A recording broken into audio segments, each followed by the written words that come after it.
Hello viewers, welcome back to my YouTube channel yummy food and fashion. আজ আমি আপনাদের বানিয়ে দেখাবো খুবই মজাদার একটি পুডিং, যার নাম গ্রিন ক্যারামেল পুডিং। চলুন দেখে আসি রেসিপি।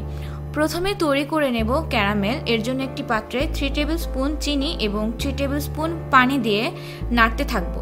চিনি গলে গেলে কয়েক ফোঁটা গ্রিন ফুড কালার দিয়ে আবারও নাড়তে থাকবো।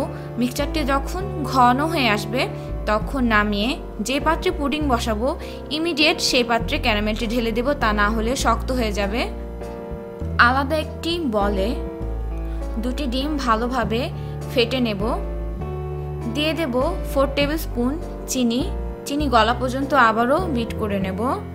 এরপর দিয়ে দেব হাফ টি স্পুন লেমন এসেন্স দিয়ে বিট করে দিয়ে দেব 1 কাপ রুম টেম্পারেচারের দুধ।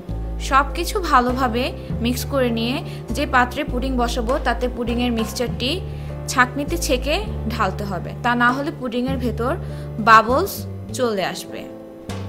মিশ্রণ ঢালার পর প্যানটি অবশ্যই ফয়েল পেপার দিয়ে মুড়ে দেব। এখন একটি পাত্রে 2 কাপ পরিমাণ পানি ঢেলে নেব। তার মধ্যে দিয়ে দেব ছোট একটি তোয়ালের উপর আবারও 2 কাপ পরিমাণ পানি ঢেলে দেব, যাতে তোয়ালেটা পানিতে ডুবে থাকে। এরপর ঢাকনা দিয়ে পানি গরম হওয়া পর্যন্ত অপেক্ষা করব। পানি যখন গরম হয়ে যাবে তখন ঢাকনা তুলে পুডিংয়ের পাত্রটি বসিয়ে দেব।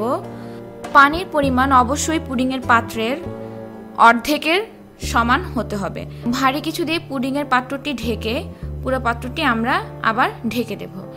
এভাবে 30 মিনিট অপেক্ষা করব। 30 মিনিট পরে একটি কাঠি দিয়ে চেক করে দেখব। কাঠিতে যদি পরিষ্কার হয়ে বের হয় তাহলে বুঝবো আমাদের পুডিং হয়ে গেছে। যদি পরিষ্কার হয়ে বের না হয় তাহলে আরও 10 মিনিট আমরা চুলায় এভাবে রেখে দেব। পুডিং অবশ্যই ঠান্ডা হওয়ার পর বের করবেন, তা না হলে পুডিং ভেঙে যাবে। চারপাশে এভাবে ছুরি দিয়ে কেটে আমি বের করছি। দেখতেই পাচ্ছেন কিভাবে বের করছি।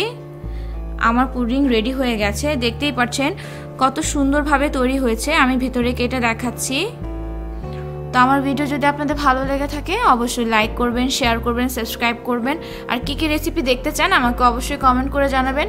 সবাইকে অসংখ্য ধন্যবাদ।